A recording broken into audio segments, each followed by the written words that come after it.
गंजाम जिला ब्रह्मपुर उपकंठ रंगीलुंडा ब्लॉक कनिसी हाट निकट शिवनगर स्थित ओडियंस गुरुकुल इंग्राजी माध्यम विद्यालय द्वादशतम वार्षिक उत्सव विद्यालय परिसर में एक वर्णाढ़ परिवेश मध्य पालित हो उक्त उत्सव में मुख्य अतिथि भाव आसिका सब रजिस्ट्रार समरजित त्रिपाठी, सम्मानित अतिथि रंगीलुंडा ब्लॉक शिक्षाधिकारी देवेंद्र बेहरा, स्वतंत्र अतिथि भाव अवसरप्राप्त ब्लॉक शिक्षाधिकारी नीलमाधव षडंगी, अवसरप्राप्त विद्यालय इन्स्पेक्टर के कृष्णमूर्ति, उच्च विद्यालय अवसरप्राप्त प्रधान शिक्षक राधाकांत पाढ़ी, अवसरप्राप्त प्रधान शिक्षक टी चंद्रशेखर आचारी, ब्लॉक कोऑर्डिनेटर सनोज कुमार पाढ़ी उपस्थित रही प्रदीप प्रज्वलन कर कार्यक्रम को शुभारंभ करथिले।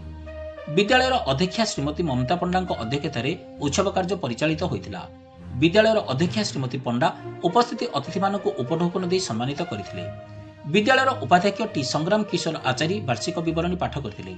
एहा परे पूर्व अनुष्ठित होता विभिन्न प्रतियोगितार कृतकार्य होता छात्र छात्री मानक उपस्थित अतिथि मानक द्वारा पुरस्कृत कर शिक्षा जीवनर मानदंड जीवन में लक्ष्य पूर्ण करने को हेले भल पाठ पढ़ा निहाती आवश्यक बोली उपस्थित अतिथि माने निज वक्तव्य कहते।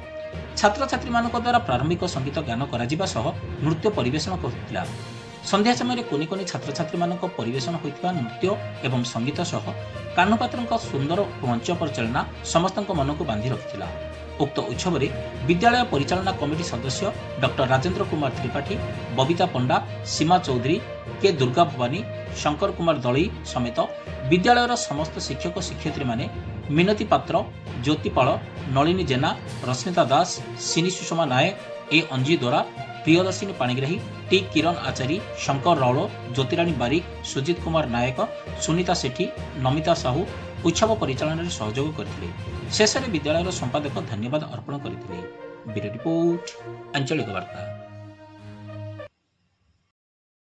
मो ममता पंडा, मोर बापा नाम विजय कुमार पंडा, स्वामी नाम राधाकांत पाढ़ी।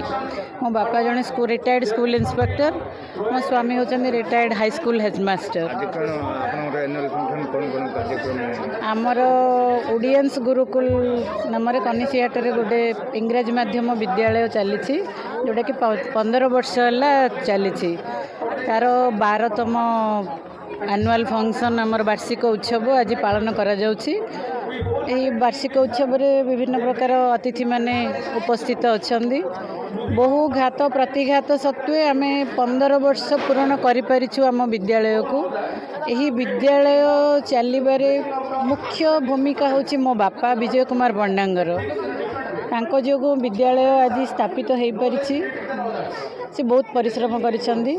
आमे दी भौणी मिसी विद्यालय को परिचालना करुछु। दुई जन भितर बहुत परिश्रम हेछि।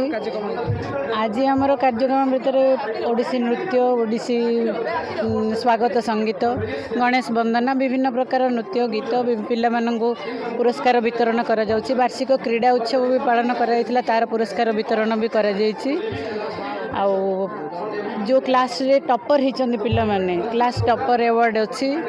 आमर क्लास माने प्रतिदिन पिला ज्वर ठंडा हेले भी स्कूल रो एफेक्शन रे एते दूर बांधी जाइछन जे गोटे दिन भी घरे रहिबा पई पछ घुंचाउछन। तो से पिला को एप्रिसिएशन पई अवार्ड रखिछु।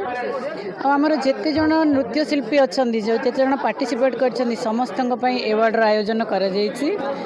आमर अतिथि मानन पई अवार्ड रो आयोजन करा जायछि। ता सहित आमर विद्यालय जो शिक्षक शिक्षयित्री माने अछंदी सेमानंक अवदान भी बहुत अच्छी।